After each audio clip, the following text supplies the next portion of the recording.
Hey everyone, happy Friday. Today's update is a little bit more serious, and it might be a little longer. I want to speak about predatory job postings. So, to set the stage and to get an excellent starting GIF, I decided to look at some stock photo sites to see what came up for Predator, and I got a couple of good photos. Ones like this one, and this last one. I take it with a grain of salt. However, I think they're all still appropriate because some of these offers are genuinely malicious. Scammers who are saying they can take advantage of people who are in transition or looking for new roles. Others are simply naive. We have founders, executives who are thinking things like, hey, people are out of work. Maybe we can help them. We can't afford to hire everyone, so here's a creative solution that's a win-win. The reality is no matter which way you go, there's some real risks. Now, I'm not an employment lawyer. We are going to touch base a little bit on employment law, but as you go through this video and you hear some of these points, it'd be worth double checking what some of the employment laws are in your jurisdiction. So there's a bit of a preamble there. So to get things started, I want to pull up an actual example of an unsolicited invitation to apply to a job that one of our team members received. I'm going to pull it up right here. You can see it here. And I'm actually going to dissect this one as a bit of an example. So let's actually walk through it here. I'll let you read this out. But the first thing I'd like to point out, and this is a good red flag, is that it's starting off with 100% commission, and you're only getting paid when those deals closed. So timing is a problem. Now, they don't say anything about their average deal cycle, but in B2B software, in AI tools, where you're informing the marketplace, a 2, 4, 6-month sales cycle is not unusual.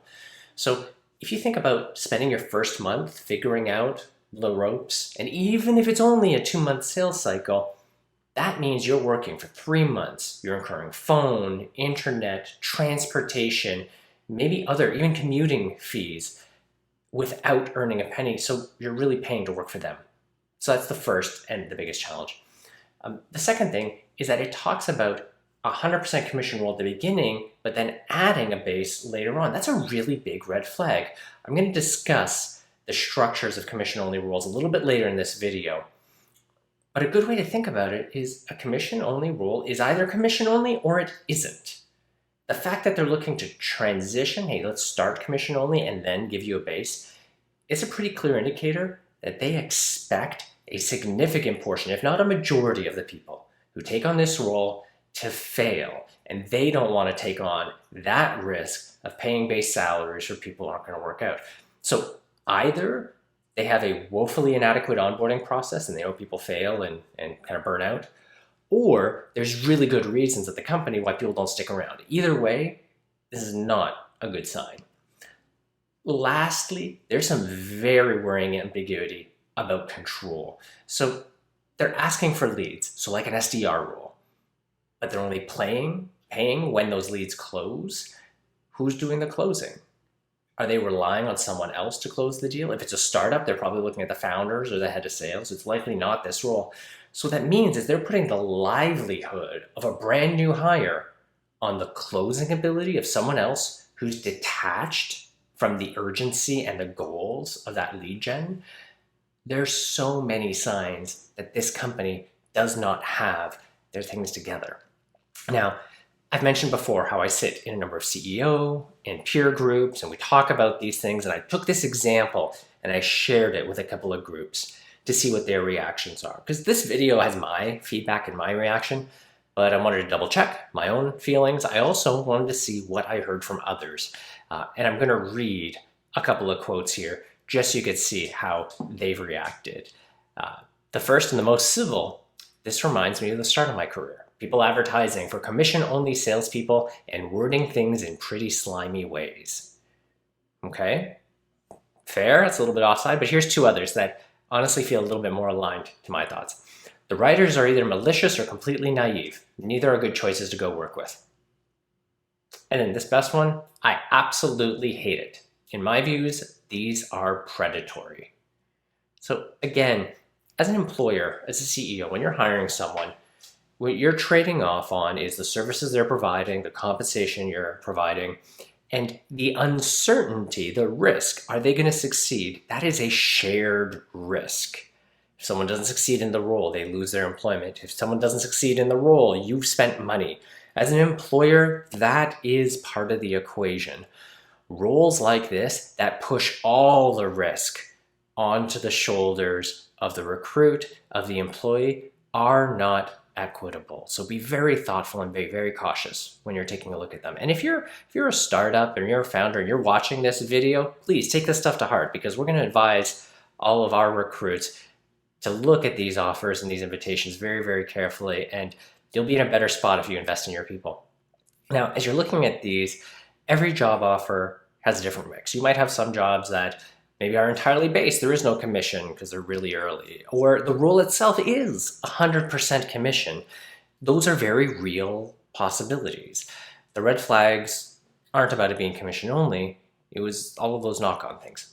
But specifically, if you are looking at commission-only roles, there's a couple of things to consider that'll help you assess whether or not the company is well organized and has their shit together, and whether or not it's the right role for you. So these comments are veering into the areas of employment law, and they are definitely jurisdiction dependent. Employment law in the US, in Canada, in New York, in Texas, in British Columbia, all have subtle differences. There's a lot of similarity, but there are some key differences. So don't take this just to the bank. Double check your own jurisdiction. Number one, many jurisdictions, this is usually at the state or province level, and not all of them, there are definitely exceptions, but many of the jurisdictions in North America require commission-only salaries to be provided in really only two circumstances. Number one, you're an independent contractor. A good way to think about it is you are self-employed and engaged by the company to deliver services. That means you can choose your own hours, you can represent competitive products, you are responsible for all of your own taxes, you're self-employed. It's good to think about it as like being an entrepreneur. It's not the right thing for everybody. It can be very lucrative, but you have to think about it the right way. The second scenario is where they're ensuring that you're making at least minimum wage. Now, in those situations, what the company is saying is this is a 100% commission role because we want to make sure that incentives are aligned and you have a huge opportunity on the upside. There should never be a commission cap. I mean, there shouldn't be a commission cap in any sales role, but absolutely not in a 100% commission role. In that latter, where you're an employee, you're not an independent contractor, many jurisdictions require that you're also paid at least minimum wage. So what that means is if you sold nothing, but you still worked 40 hours, they have to pay you 40 hours minimum wage. If you sold a lot and that commission is more than the minimum wage equivalent would be for time, you get that commission. If you sell a little bit, you're in between, maybe it's not quite enough to earn minimum wage, they are required to top you up. In those jurisdictions, generally, they're also not allowed to carry things over. So having a killer couple of weeks and then having a couple of weeks where you sold nothing doesn't mean they can carry over that commission and say, hey, you averaged out turning minimum wage. It's like every pay period you have to earn minimum wage at least.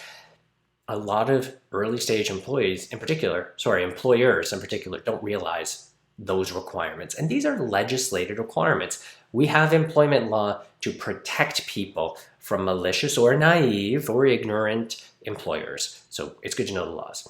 The second thing is internships. Some employers are trying to dodge that question by saying, we're going to run it as an internship. So, hey, you're an intern for 3 months and then maybe you get a full-time role. Well, again, an internship is a very specific thing. And there's a couple of things to know. Again, similarly to the commission only, in many jurisdictions, there are some big controls around what can and can't be an internship.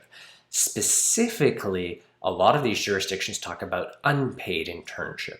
If you're 100% commission, you're going to fall under those unpaid internship requirements. The really big test is who is benefiting from the internship. Internships are not designed to be cheap labor or free labor. They're intended to be educational opportunities. That's really what they're designed for and why the mechanism exists. So a good test is who is benefiting from it. So generally, the tests are things like, is it part of an educational program? Is the employer or the employee benefiting? Is this internship replacing work that could be done by a paid employee? These are all tests to look for.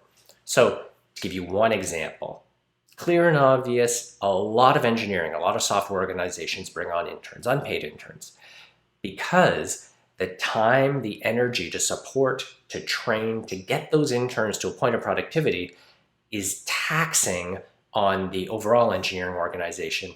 And that tax typically outweighs the potential benefit of the small amount of code they might submit. As part of an educational program, you do your degree, you learn how to code, you do an internship, now you've earned a job. The benefit was really to the employee. They filled out their qualifications. On the other end of the spectrum, a free internship where you're doing lead gen and you're giving the employer clear opportunities that they're not paying an SDR to do, that's clearly a benefit to the company. Even if they're supporting you, there's a big argument to be made that company is earning more. And so in those situations, there's a good chance that an unpaid internship is actually illegal. And if they don't understand their obligations under their jurisdiction's employment law, that's not a good sign for employment going forward. The last thing on those 100% commission rules is that definition of employee versus contractor. We're also seeing a number of rules, not just 100% commission, but ones where there's a base or a base and commission, being structured as an independent contractor. In almost every jurisdiction, in Canada and in the United States, the definition of a contractor is not tied to having a contract. It's tied to the relationship that you have. So in most jurisdictions, even if you sign a piece of paper that says you're an independent contractor, if the day-to-day relationship with your employer is that of an employer-employee, then in a court of law, they would deem you as employer-employee and all of the protections and the provisions involved come to play. So yeah, we do see some companies trying to structure a relationship as a contractor to avoid paying payroll and benefits, expecting you to provide your own equipment, or to avoid equity they might normally pay an employee. So a good thing to look at is, does this relationship actually make sense as an independent contractor, or really should it be an employee relationship? So here are some examples where a contract may indeed actually make sense. When a company is exceptionally early on, they may not be fully set up. They may not have a full payroll system. It may be more of a stopgap because they don't have everything in place and they're telling you that. That's reasonable. You're taking on risk. You're effectively self-employed until they've got something stood up. Ideally, there should be a path to a full-time employment contract there. A second example, you're representing multiple products or companies. So imagine you're representing a solar technology company. And while you're doing that, you could also represent a related energy product or a related home safety product. And so you are a sales rep, yes, repping one product most of the time, but you have the flexibility of repping multiple. That also makes sense as an independent contractor. When they talk about you're building a business, if you have a book of business you can later sell, you are building your own asset, you are building your own business, an independent contractor makes sense. This is the exact structure in a lot of financial services, so insurance, financial planning. People have independent contractor relationships. They've built a book of business. They've built an asset they can then sell. If those relationships, those systems, those client bases are all owned by the company, you may actually have an employer-employee relationship. So those are all things to watch for. These are predominantly related to sales rules. A couple of other flags to watch for, just while we're talking about predatory employment practices, are things like not doing financial transactions on behalf of a company. Your employer shouldn't be asking you to clear checks, make deposits, wire payments. They really should have the back office structure to do that. That could be a sign of potential fraud. Making sure that the employment details match the job offer and company. Yes, sometimes company names don't fully match what they're doing business as. That's pretty normal, but you can check. Look at their terms of service. Look at their privacy policy. What corporate detail do they have there? So for example, if you think you're working for company A and that offer letter has a different company name on it, those are good signs that you'll want to double check. And then finally, be sure that you've got all of your documentation in place before you start sending over things like your direct deposit details and things like that, because identity theft is a real thing. We are seeing an uptick in employment-related identity theft challenges, and it's hitting the news, so it's a good thing to play safe on. The last reminder that I want to make is these reasons are exactly why we have a career services group. If you are looking at a job offer or you are considering applying, bringing it up to your career advisor is 100% the right thing to do. Part of our job is to be here to give you a sounding board, a second opinion, and to help you think through any potential warning signs. And as well, if you do bump into anybody, please feel free to share with your classmates. We're creating a trusted, safe bubble here. It is really helpful if we can all learn from each other. We've seen some examples of that, so please feel free to continue that. So I know we've covered a lot of areas. Hopefully this will help you dodge some of the predatory job postings, especially if you see ones like this. Don't trust it. Trust your gut. And yeah, feel free to give it a cuddle or two. But yeah, we'll chat soon. Hope you have a good weekend. Happy Friday and happy selling. Ciao.